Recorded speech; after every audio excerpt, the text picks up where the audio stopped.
Assalamualaikum warahmatullahi wabarakatuh. Di sini saya akan mempresentasikan tentang kalender pendidikan.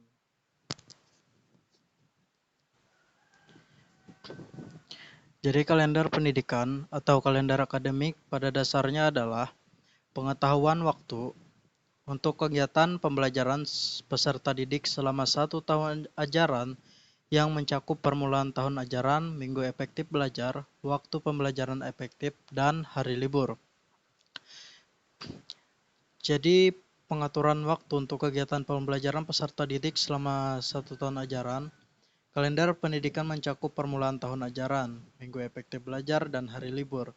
Minggu efektif belajar adalah jumlah minggu kegiatan pembelajaran untuk setiap tahun pembelajaran. Di sini ada poin 1-8, minggu efektif belajar, minimum 34 minggu dan maksimum 38 minggu. Yang kedua, jeda tengah semester. Yang ketiga, jeda antar semester. Yang keempat, libur akhir tahun. Biasanya maksimum 3 minggu. Yang kelima, hari libur keagamaan 2-4 minggu. Yang keenam, hari libur umum atau nasional maksimum biasanya 2 minggu.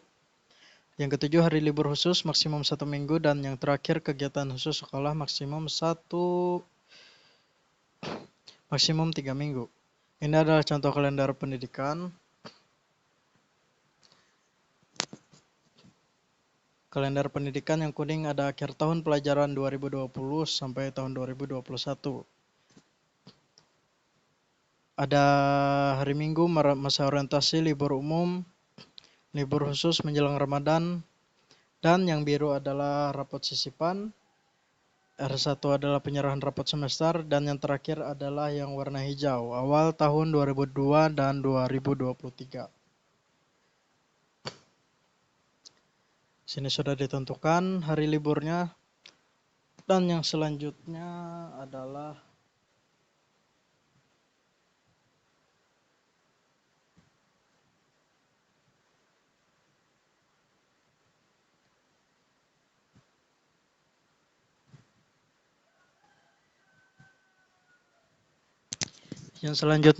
analisis waktu belajar.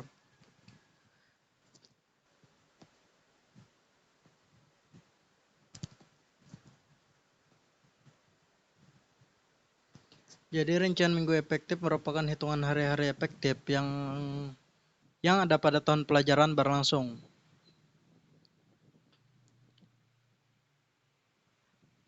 Jadi minggu efektif adalah jumlah minggu kalender pendidikan yang dapat digunakan untuk setiap kegiatan pembelajaran.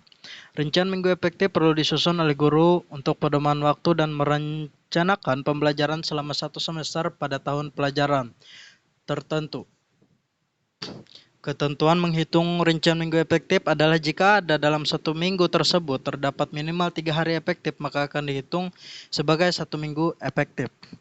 Dan ini adalah contohnya mata pelajaran bahasa Inggris sekolah MTSN 1 Tamyang Layang kelas 7C. Dan di sini adalah semester ganjil dari Juli, Agustus, September, Oktober sampai Desember. Banyaknya minggu adalah dalam 1 bulan ada 4 minggu, jadi dihitung jumlah total ada 24 minggu. Jadi 24 minggu itu adalah minggu efektif, dan 15 minggu itu adalah minggu yang tidak efektif. Minggu yang tidak efektif sesuai yang telah dilihat di kalender akademik tersebut tadi. Selanjutnya adalah alokasi waktu semester genap. Sama seperti di atas, banyaknya minggu adalah 4 minggu dalam sebulan dan total minggu adalah 24.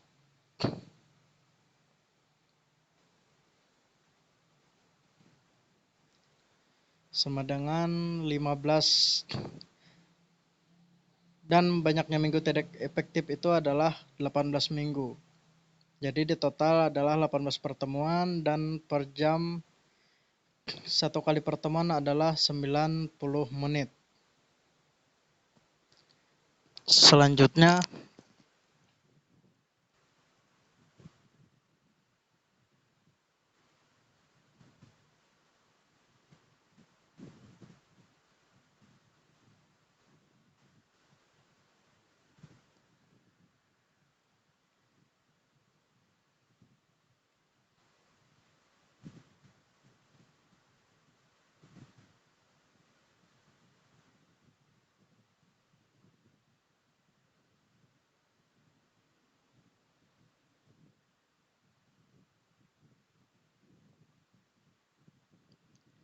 Selanjutnya adalah struktur kurikulum.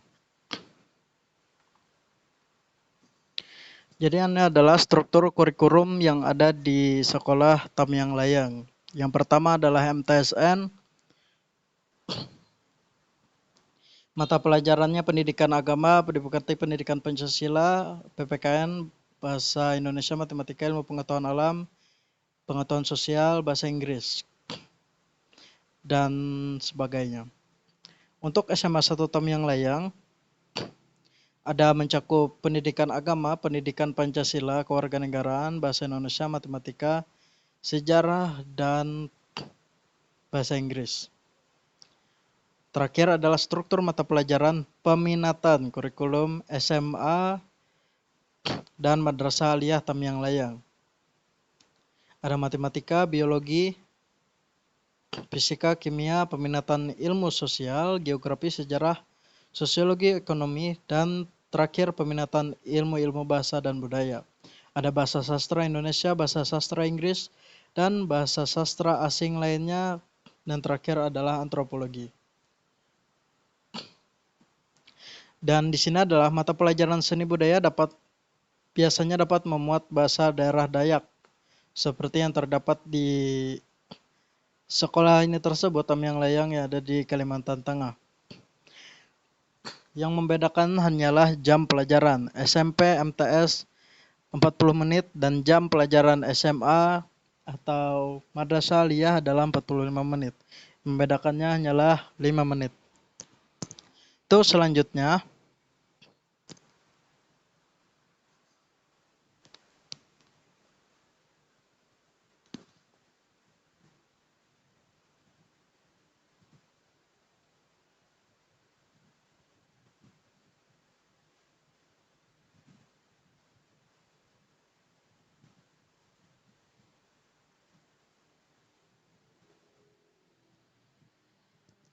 Program tahunan.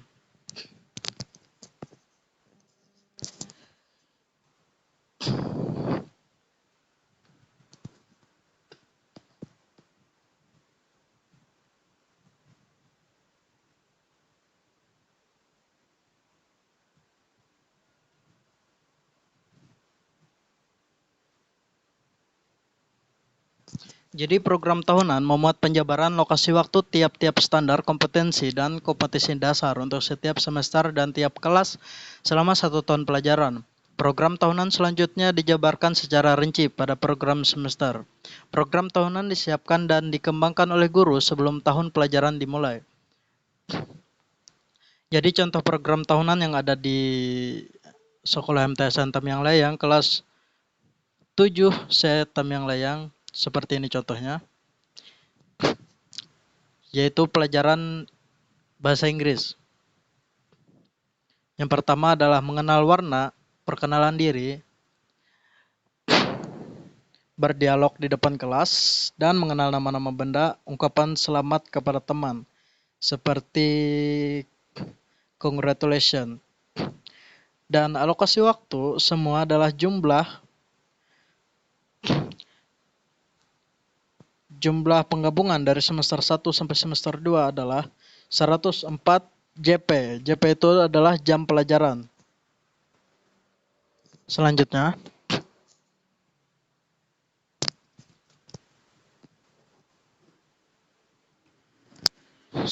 adalah program semester.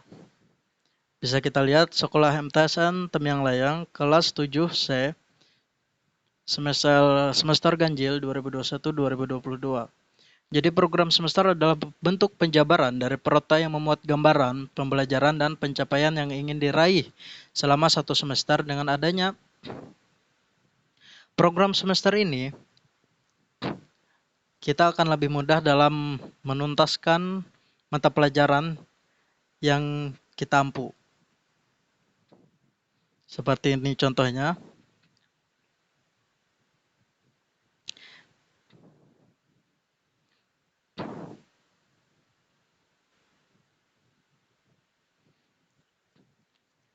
Jadi ada mengenal warna 1.1, 1.2, 1.3. Dan ada alokasi waktunya. Di setiap pelajaran tersebut. Dan ini Juli, Agustus, September, Oktober, November, Desember ini adalah satu semester yang ditempuh. Jadi langkah penyusunan program semester adalah memasukkan kompetisi dasar, topik dan subtopik materi bahasa ke dalam format program semester yang tersedia, seperti yang telah diisi di sini. Menentukan banyaknya jam yang tersedia di kolom minggu dan banyaknya tatap muka setiap minggu per mata pelajaran. Ini ada alokasi waktunya, seperti di contoh tersebut.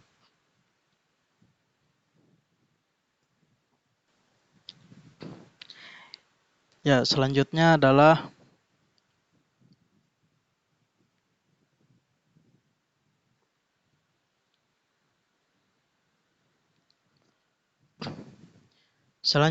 jadwal pelajaran di MTSN Tamiang Layang. Sesuai di kelasnya adalah kelas 7 C.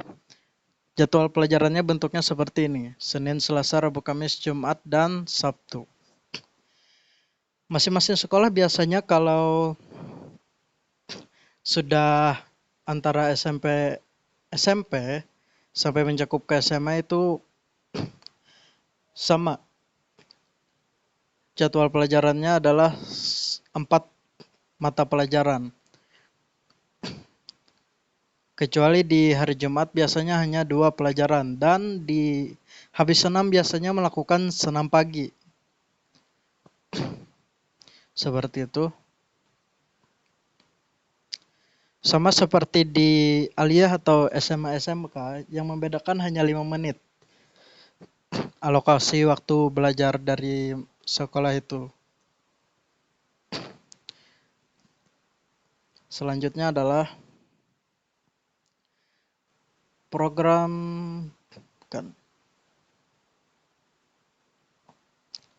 RPP. Nah, ini adalah RPP kurikulum 2013. Contohnya yang ada di MTSN Tamiang Layang, RPP Bahasa Inggris. Kelas 7C, materi pokoknya adalah memperkenalkan warna. Alokasi waktu untuk pertama dalam satu pembelajaran itu 60 menit. Di sini ada kompetisi dasar dan indikator. Kompetisi dasarnya 1.1 adalah mengucapkan kata yang berhubungan dengan warna dengan benar. Indikatornya adalah menjelaskan berbagai macam warna, mampu mengucapkan warna. Poin ketiga, mampu menjawab pertanyaan-pertanyaan tentang warna. Yang B adalah tujuan pembelajaran. Yang C adalah prosedur. Metodenya ada praktek. Media yang digunakan adalah papan tulis. Alatnya adalah spidol, penghapus kertas, dan kertas soal. Langkah-langkah kegiatan pembelajaran, kegiatan inti, yang ketiga kegiatan penutup. Di sini ada penilaian. Guru melakukan penilaian siswa dalam kegiatan individu terhadap pemahaman materi warna melalui rubrik tersebut. Yang pertama di sini adalah ada soal warna apa. Nah, seperti ini. Dan yang terakhir kunci jawaban ada di pegangan guru tersebut. Dan yang terakhir adalah penilaian. Untuk penilaian, jika suatu soal benar mendapatkan skor 20. Jadi soalnya ini ada 5. Jadi kalau benar semua itu dapat 100. Jika satu soal salah mendapatkan skor 0. Seperti itu. Yang terakhir adalah silabus. Jadi silabusnya ini sama, MTSN 1 Tamiang Layang, kelas 7 Bahasa Inggris.